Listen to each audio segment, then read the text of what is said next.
Hi. Our hands and fingers are capable of very impressive multidimensional motion and expression. Simple gestures can show love, or on the flip side, get us in trouble with someone. But since we talk about music here, how could composition and performance change if we weren't limited to interacting with physical instruments and controllers? Performing music in thin air has been around for over 100 years, starting with the Theremin. But technology has evolved quite a bit since then, and with a bit of trickery I'll show you here, there are numerous tools that give us the freedom to play and perform, untethered to physical keys, knobs, or strings, and control multiple dimensions of expression with our bare hands.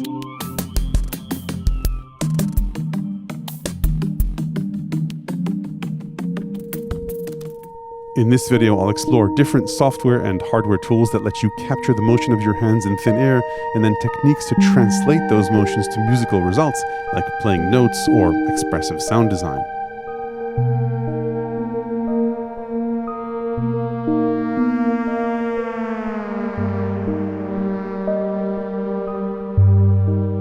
Before I start, a quick disclosure. Some of the hardware and software I show in this video were provided by various companies at a discount or no cost. Regardless, none of these companies have any say over the content of this video.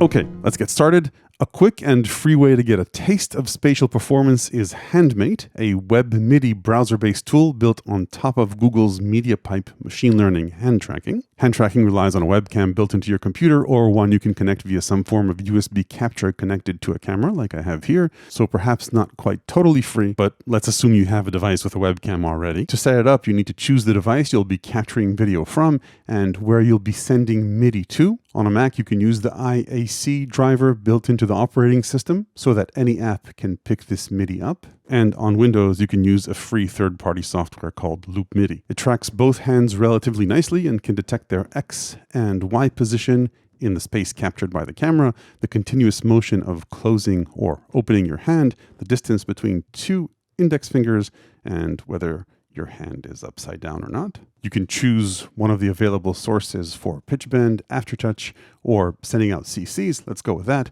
I'll choose left index X and send it out on CC1 on channel 1. For various camera inversion reasons, that's my right hand. And if we go into show MIDI, you can see that as I move my hand across the X axis, it sends out the appropriate MIDI CC. Just for fun, let's maybe choose a measure of how much my hand is open or closed. And I can, of course, pick this up in my DAW in Ableton Live using MIDI map, choosing the parameter, and just wiggling my hand a bit. It already mapped up over here. And if I bring in a keyboard, then you can see I can play a chord and control the main dial using this gesture. I could, of course, enable additional CCs if I wanted. So if we go back to show MIDI, you can see I'm now controlling 3 dimensions at once. So say map X into motion, and then Y into color. So now I've got 3-dimensional and simultaneous control, of course, of morph, and motion, and color.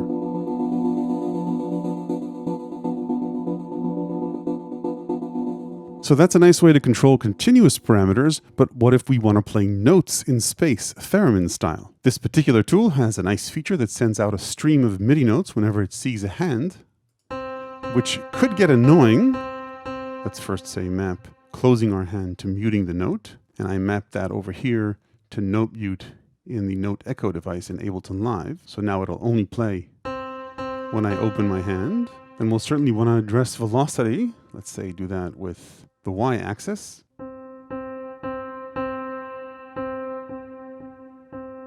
And finally assign the X axis to pitch.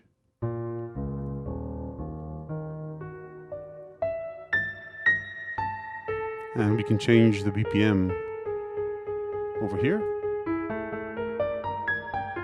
Now, since HANDMATE sends out all the chromatic notes, we might want to enlist Ableton's scale device to save the day. So we've now become jazz wizards. Let's increase the pace.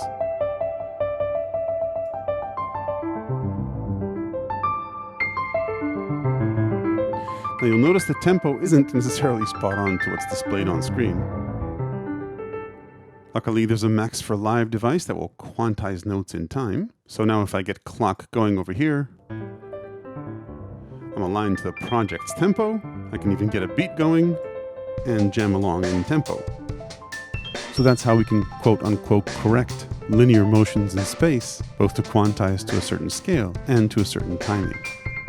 One last thing before we part ways from HANDMATE, another cool way to slice up space is to move between scales as we move our hands, say up and down the space. So in this case, I've duplicated the y-axis motion 3 times, and I've gone ahead and MIDI mapped that to 3 different ranges so as to choose 3 different scale devices. So now as I move my hand up and down the y-axis, on the top third slice of space, I'll play one scale.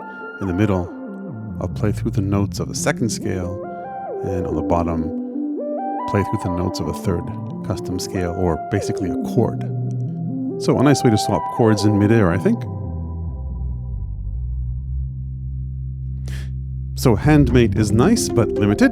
The best hand tracking device out there to my knowledge where you don't need to physically wear something on your hand is Leap Motion from a company called Ultraleap. There are 2 versions of this device. The old one, manufactured about 10 years ago, looks like this, and you might be able to buy one secondhand. It runs a little hot, but still works okay for a few hours, though sometimes it stops for no reason and then you need to disconnect and reconnect it. If you can get this at a low cost used, I'd recommend it to test and explore, but not use in a mission critical situation. And then the new version is thinner and more power efficient, but costs more than the original did, currently about $220. This device has a few advantages over HANDMATE. It has 2 cameras, so it sees in 3D. It has a better view of what's going on, and you can place it on your desk or gear, so you don't need to mount it on a tripod or camera somewhere. It runs at a much faster frame rate than regular USB cameras, between 60 to 120 frames per second, and it produces the infrared light it needs to work, so you can use it in the dark. Leap Motion works over USB and requires you to run a driver on your computer in the background. You can run this control panel to see what's going on behind the scenes, or change its mode, say if you want to head mount it. Now, Leap Motion doesn't generate any MIDI events. It's just a device that connects to your computer. You'll need some other third-party software running on your computer to do that, and I'm aware of 2 options for that. The less expensive and simpler GECO from Geert Bevan, and the more expensive but more flexible Glover from MI.MU, which also makes the glove controllers by Imogen Heap. Let's start with GECO. This is version 2, which is what you'll need to use for the new Leap Motion. Its interface looks like this. The top portion is the live view, which shows you what it's picking up. This is my right hand. This is my left hand. It does light up quite a bit because as my hand moves, quite a few gestures are detected. Let's quickly go through the dimensions that it can detect. This is up and down and left and right. And then this one is called pitch, forwards and backwards, roll, and then forwards and backwards from the first stop that it detects motion. This one is called yaw. Again, left and right, and then up and down from the point of first detection. And as you can see, it's sending out CCs. That's what you see here on the bottom. GECO also detects whether your fingers are spread out or together. And then the configuration panel on the bottom of the screen lets you configure different CCs for each of the gestures, each with the hand open or closed, and also based on which hand is used, left or right. Each gesture can be sent on its own channel and get its own MIDI CC. You can set data offsets and a resting position. There are a few advanced options, and you can also mute and solo gestures. You'd solo a gesture if you want to map it in your DAW, and of course mute it if you don't want it to get in the way. You can also drag CCs beyond 127 to control pitch bend and aftertouch, and values will drop to 0 as you move your hand out of the range, unless you change the rest value, which can also be the last value detected. Now, I already showed you earlier how to map CCs to a few interesting destinations, and GECO can send plenty of those. But there's one thing it can't, at least as of the current version, and that's send out a constant stream of notes like HANDMATE can. So you'll need something that can convert CCs to notes. If you've got a version of Ableton Live with Max for Live, JazzMe is a relatively inexpensive device that translates MIDI CCs into notes in a scale, and then can also quantize the playback timing of those notes. So here I mapped the left and right motion of my hand to the CC that controls notes. By the way, when you map a parameter in Ableton Live, you can set the note ranges right here. To spice things up, I mapped roll to tempo synced note playback rate. So in this case, if I hold my hand like this, notes will play at a relatively low rate, but as I turn it, the rate will get faster, which is a really fun spatial performance trick. Let's take a look at a few more complex performance options. BeatFader from a company called Beatsurfing lets you get a lot of mileage from a single CC. BeatFader takes a single CC and plays different samples as you move across the range. Let's maybe try a different kit. The cool thing about BeatFader is that it quantizes the triggering of the samples to the clock of your project. Now it comes with quite a few kits.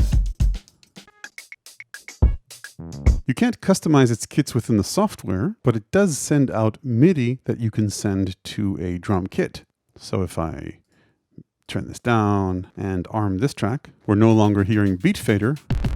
We're hearing an Ableton kit that's being triggered by MIDI from BeatFader. If we zoom into here, you can see we're triggering multiple samples as we go along on 2 kit pages.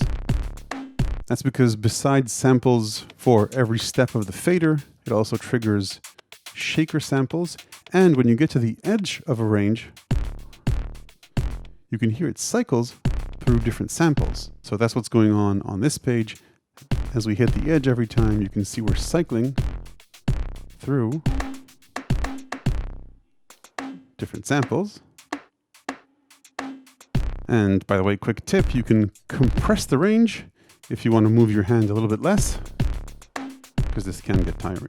So you can, of course, load up any sample you want into any of these slots, and this is a sample project that comes with BeatFader. And then one of the more interesting ways I've seen so far to translate CCs to musical results is a set created and kindly sent over by Uwe Huneg. Hopefully I pronounced his name correctly. He uses GECO and Leap Motion as CC sources, and then he set up an Ableton Live session grid where the tracks or columns represent a physical gesture and the rows represent different samples played along that motion's path. So it's kind of like a multi-dimensional BeatFader. This, for example, is the up and down motion.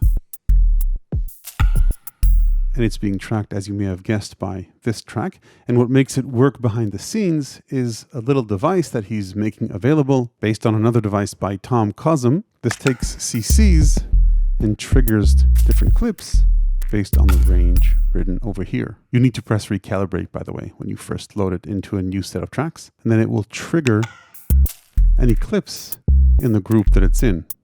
So for example, this is the up-down group, and then next to it is the left-right group. Back and forth. Then pitch, roll, and yaw, and they all work together. And everything is, of course, triggered in perfect timing because of the global quantization rate, which you can change if you want. And if you like, you can also customize quantization on a per clip basis. Right now, most of them use global quantization. And then the right hand has its own set of clips triggered based on the different motions. And of course, they can be used together. There's nothing preventing you from adding additional tracks that listen to MIDI CCs in different ways. So for example, this device, let's solo that, is listening to its set of CCs. So that's GECO, a more expensive but much more customizable MIDI generator pairing for the Leap Motion controller is Glover from MI.MU, the company behind Imogen Heap's motion tracking gloves. So the same software that works with the gloves also works with leap motion and the Genki ring if you happen to have one. Let's add leap motion. So a few interesting things about this. You can see the different gestures it's already picking up. It also tracks the individual joints in our fingers. Not that that particular aspect of it is important, but besides the individual joints and the typical rotation options, it also detects drum hits. So you can see it's generating an event as I do this. And most interestingly, I think you can train it on various hand postures. So for example, train on fist, grab a few snapshots of that, open hand, one finger pointing, a pinch, and let's maybe do a custom one, then hit save. And now you can see as I move my hand around, whether it's open, a fist, finger pointing, pinch, or this, those postures are detected and can be used.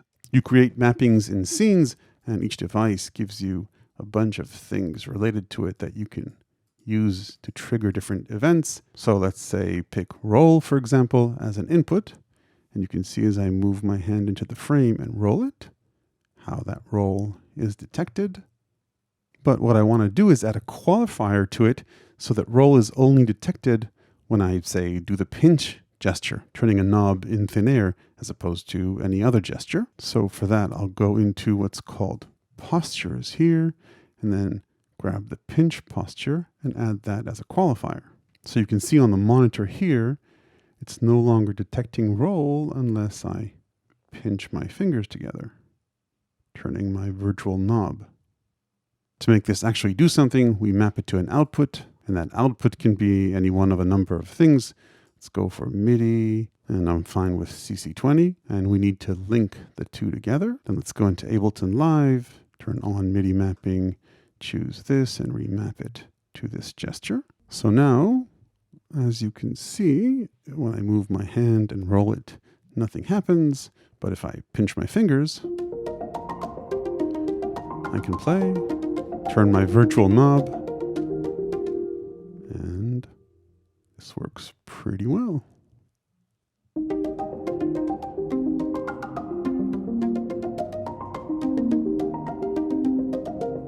Now sometimes there are false detections as I move my hand in and out, but more or less it works nicely. Okay, let's move on and see how we might explore spatial performance within the context of a modular setup. 100 years ago, the original way to wave your hands and get a musical result is, of course, the Theremin, which has two antennas, one for pitch and another for level. I've got a single Theremin module here hooked up to the pitch of Godspeed, and I'll use levels in the Manic module to simulate my second antenna for level. Anyway, as you can hear, it's really hard to play this. And it sounds, I guess, more like a cat complaining than anything musical. Luckily, as we did with MIDI, there are ways to save the day a little bit and to quantize pitch using ornament and crime. So I've got CV from the Theremin going into here, and then a quantized output going back into Godspeed. Right now, triggering is set to continuous. But as you can hear, it's beginning to sound like something slightly less horrible. And I've got quantization here set to a semitone scale, but I could just as easily, say, set it to a more rigid scale, let's say Aeolian. So now this might become slightly more musical. And if I wanted to cheat and make it sound like a real theremin, I could add a slew limiter in between the notes. And we can even be more aggressive on scale. Let's say go for just a pentatonic. We could also correct the timing of when notes are triggered by feeding clock into ornament and crime.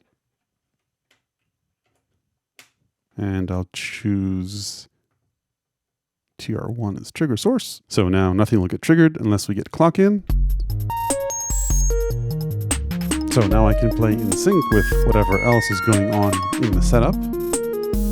Advanced patchers might want to add an envelope to this. So beside the Theremin, there are plenty of other Eurorack sensor modules. From a spatial performance perspective, last Superbooth I met a modular company called Flame, which seems to have gone all in on making music in thin air. They make a broad range of proximity sensors and modules that let you sequence with proximity sensors. They make two modules, one a drum sequencer and one a melodic sequencer. The drum sequencer doesn't have any built-in distance sensors, but you can attach proximity sensors to it, and the melodic module has one built in. Some of these sensors scattered throughout here are simple on-off sensors, so I can trigger drums either by pressing these buttons or hitting these sensors in the air. So I could now get my beat going and add to it notes in real time, quantized.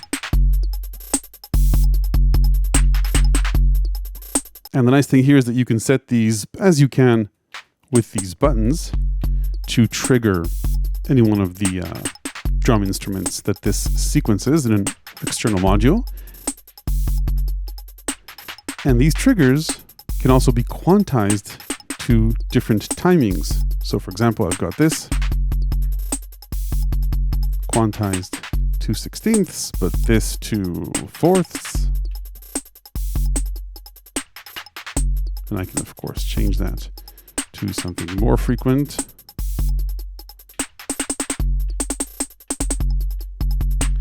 So a fantastic looping and performance instrument, whether you're using the sensors or the buttons. I won't go into these modules in depth, by the way. To learn more about them, check out performances and videos both on Flame's site and on SynthDad's YouTube channel. Very briefly though, their Ton module is similar in concept to what we had set up here, only it does a lot more. With two real-time loopers, custom scales, so you can choose which notes participate in a scale, you can transpose sequences, all that. Also can be done in real time, just like changing the scales. And this too supports dynamic timings, so we can get this going.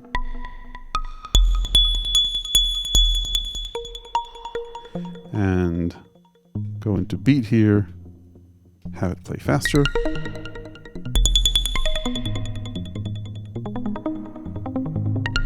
Or slower.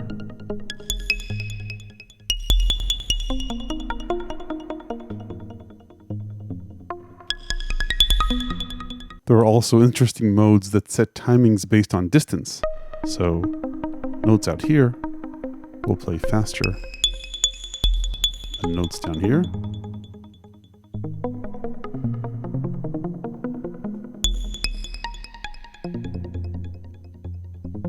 Moving on, I wanted to discuss a couple of standalone devices where you don't need to patch together software and hardware devices or Eurorack modules. The first is Moog's Theremini. It has only two dimensions of control, pitch and level, but it does offer pitch quantization, unlike traditional Theremins, and is relatively inexpensive. And then Flux from Soma is another interesting all-in-one spatial performance instrument. It works by detecting the place and rotation of two magnets in space that are close to it. You're not totally free to wave your hands everywhere in the air, of course. Like any other instrument, there's a zone where it starts detecting. The bulk of the area on the right is used to play 3 octaves chromatically, and there are handy markings on the surface to help you identify the white keys and the black keys. This area gives you 3 dimensions of control: level, and of course pitch, and sometimes timbre based on the preset when you tilt your hand left and right. The magnets are bipolar, so when you turn them upside down, in the case of the right side, that translates into an octave transpose, and you can shift this range up and down anywhere you like. So this is the lower range, and this is the higher range. And then the area on the left is dedicated to timbral controls based on the preset and sound engine you choose. So imagine an invisible 3D box over here. You can play different timbres by moving around in this space, and flipping your hand works here as well. So it's kind of like 2 3D boxes. I won't go over all the features here, but here too you've got pitch quantization if you want.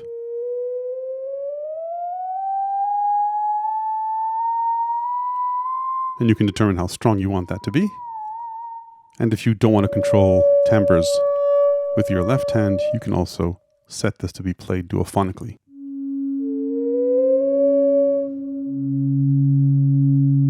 Flux doesn't have a MIDI out port, so you only play it using one of the dozens of engines and presets in its internal engine, but the company said they will come out with a MIDI out add-on. So those are a couple of standalone instruments. Perhaps the final frontier in terms of spatial performance is augmented reality, where you can not only play instruments in thin air, but actually see them while you're at it. Currently, this requires wearing goggles, but if you have a MetaQuest 3, check out Virtuoso, which lets you place multiple instrument types in space and then play them. And if you happen to have Apple Vision Pro, check out MIDI Widgets, also by Geert Bevin, which lets you place virtual MIDI controllers beside your hardware instruments. Before we head out, a few other devices you might want to take a look at if you're interested in this topic. The Genki Wave Ring, which I covered in a separate video. Imogen Heap's MI.MU gloves, which work with the Glover software I discussed earlier. This little cheap ring, which with some tinkering can send out MIDI. Check out Floyd Steinberg's video. Rolly's Airwave, which if I'm not mistaken is a Leap Motion controller placed upside down on a little tripod.